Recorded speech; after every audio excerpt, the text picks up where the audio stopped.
Hello everyone and welcome back to Judgemedow's podcast in the Meadows. My name is Dhruv Solanki and this is actually my first episode of the podcast. So, we have a very, very special, amazing, exclusive offer only for Judgemeadow students. So make sure you stay tuned for the whole of the episode and make sure you'll be here to see the offer later on in this episode. Today I'm joined with a very, very special guest, Mr. Moti, who is a Leicester born and bred entrepreneur. And I'll let him introduce himself. Mr. Moti. Hi, Dhruv. Hi, all. Thank you very much, Dhruv, for having me and Judgemeadow. I'm pleased to be here. Looking forward to seeing how we get on. Thank you. Thank you. No problem. So, entrepreneur. And that is Jungle Paprika, isn't it? That's right. Tell me, how did you get into becoming the owner of Jungle Paprika? It's initially I used to not have any idea that I'll own fast food. I'll go into business as an owner of Jungle Paprika. It started with working on weekends, helping my family out, doing deliveries for them, etc. Worked at a bank at the time, and the bank work was coming to an end because we were all going to be made redundant. Okay. So it was the right time just to think, you know what, there was an opportunity that came up to buy Jungle Paprika, and I went in 2011. Okay. Again, not planned. I was at university at the time doing engineering. Graduated with a BSc in engineering. Yeah. But just decided that my family has been in business, totally different business, but I just thought, being the sort of thinking person that I was, business was right for me, and that's how I bought it. Yeah, wow, that's a really good story. That must have been really hard for you then, at university, about to be made redundant. Tell me about that.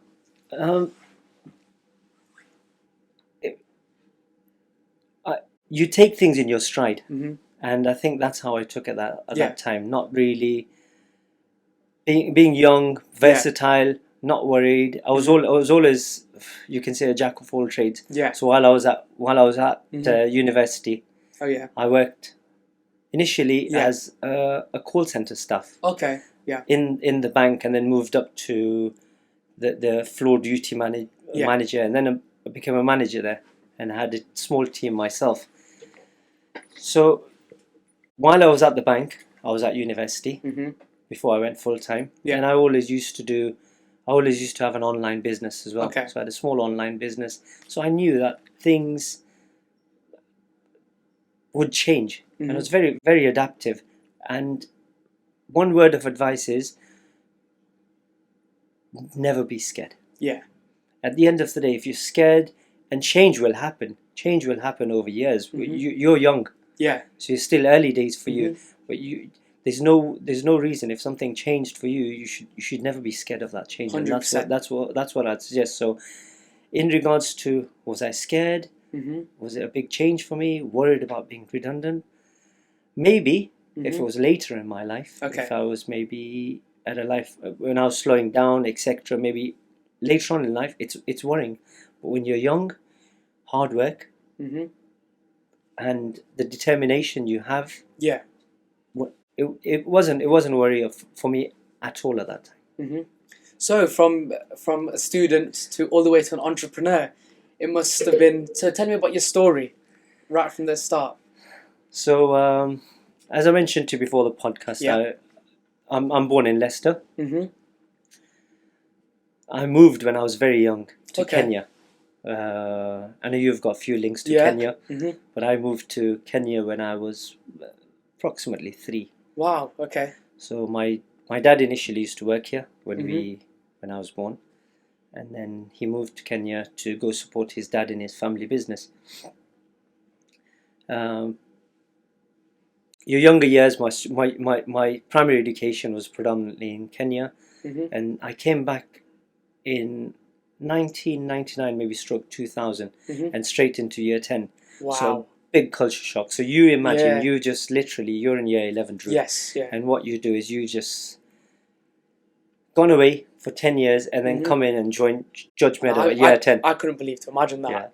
Yeah. So it's a big culture shock. Our way of speaking is different. Our way of learning is very different. Here you go to the different classes. There we sit in the morning and we don't move. A bit more like when you had COVID, we couldn't move. Oh yeah. That's our natural teaching there. So we sit in the class. Yeah. It's the same class and the teachers come to us. Okay. And the period changes, it changes. So these are minor things, but it was a big culture shock for me. Yeah. But just taking in your stride, thinking that you're still blessed, regardless of what happens, thinking about the less fortunate all the time. That's something that's always helped me look forward, thinking there's always someone that's less fortunate. That's a lovely thought, yeah. And if you think that way, then you just feel like you're the powerhouse. Yeah. And that's it. That's brilliant, yeah. And it must have been tough, and I couldn't believe to imagine that. I mean, starting in year 10, you've been in Kenya since you were 3, and then that's really good, and as you said, really inspiring actually. Right, so I'm going to quiz you on some things to do with Kenya. So, but before I do the quiz, like you did mention earlier, I do have some links to Kenya. My grandma, she was born in Nairobi, and she migrated from Nairobi with her family in the early to mid 60s, and I've been born and brought up with hearing stories from my grandma when she was really little, moving here.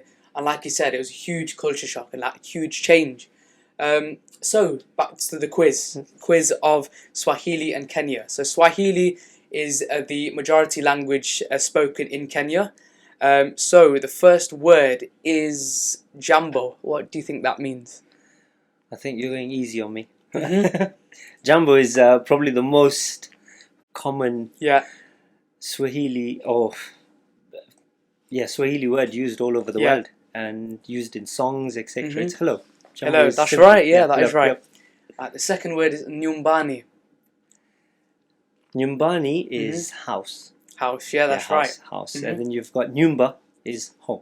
Oh, right, I didn't know that actually. Yeah, nyumba is just home, and nyumbani is house. Yeah. Right, okay. Yeah. So, right, a bit more geographical, okay? So, what is the capital of Kenya?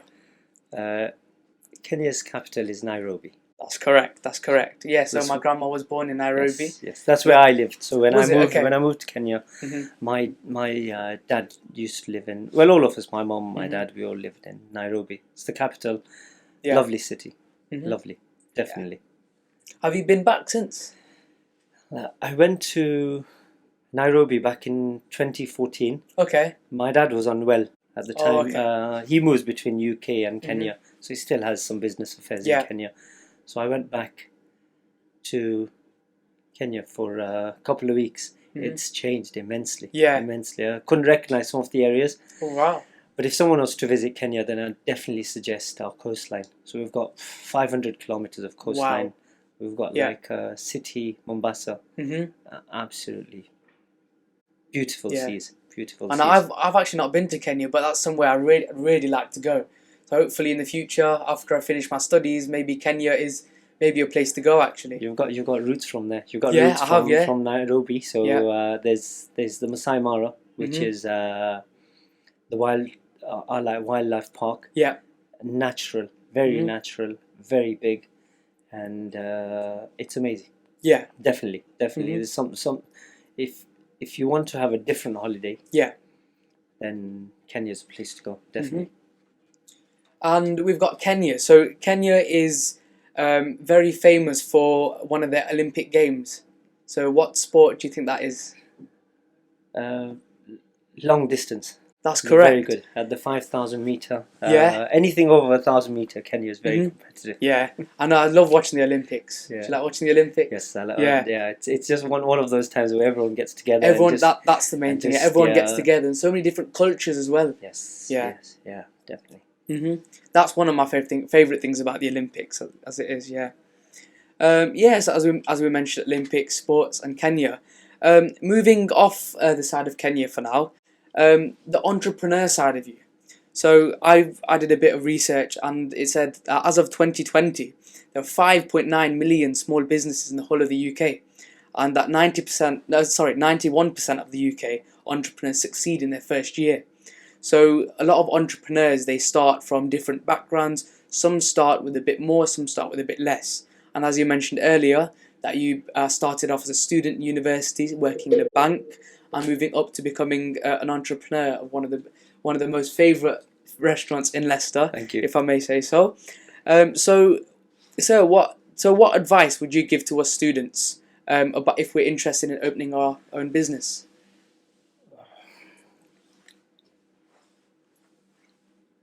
My biggest motto is,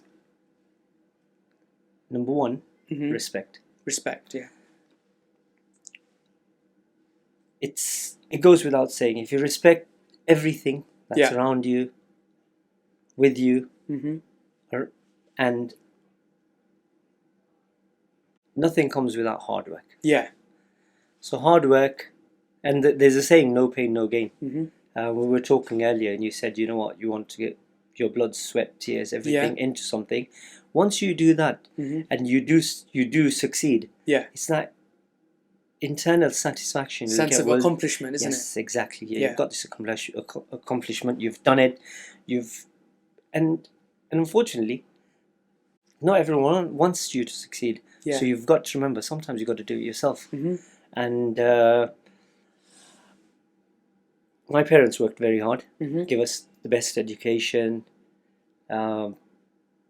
give us the best living they could give us, and then they thought it's best for me to come here.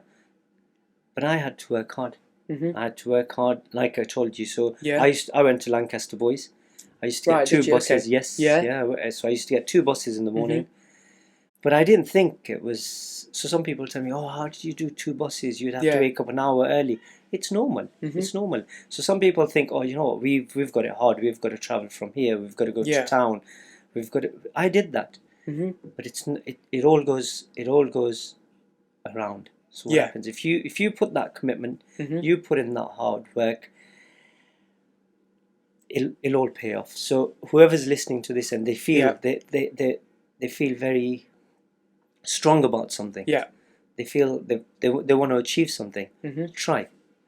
Try it. Speak to people. And there's people like myself who can guide you. There's your parents.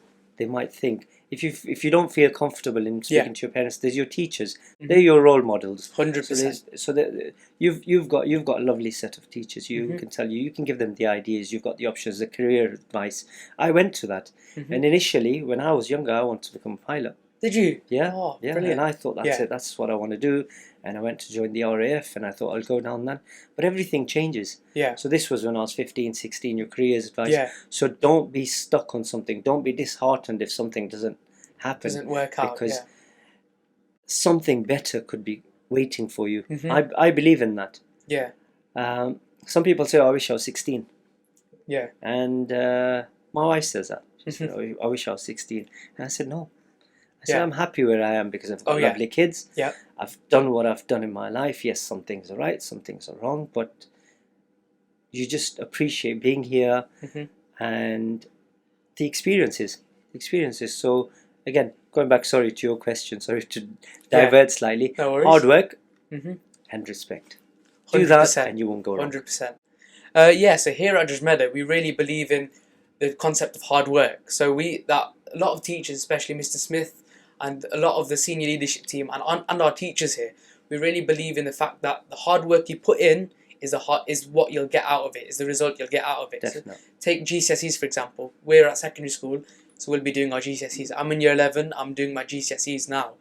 So the hard work you put in, and as I mentioned earlier, the blood, sweat and tears that you put into what we want to achieve, and then the results we'll get out of it. So right now, the nearest result would be results day, with the letter we'll get when we come to school to pick up our results, and opening that letter. And if you know deep down inside that you put in that hard work and you see your results on that letter, it's a sense of accomplishment and sense of achievement that you get. It's that, you know what, I really worked hard and I'm really proud of what I've got. Yeah, definitely.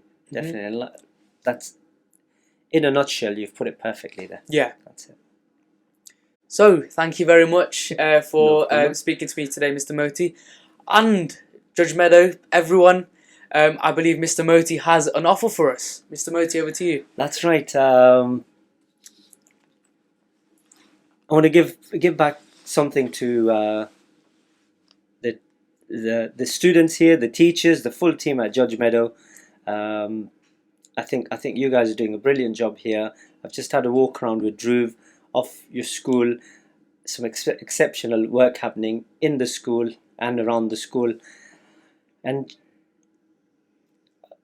we don't normally do this, but this is a special exclusive for the school. So what we're going to do, we're going to give you a 20% off Jungle Paprika from Monday to Thursday.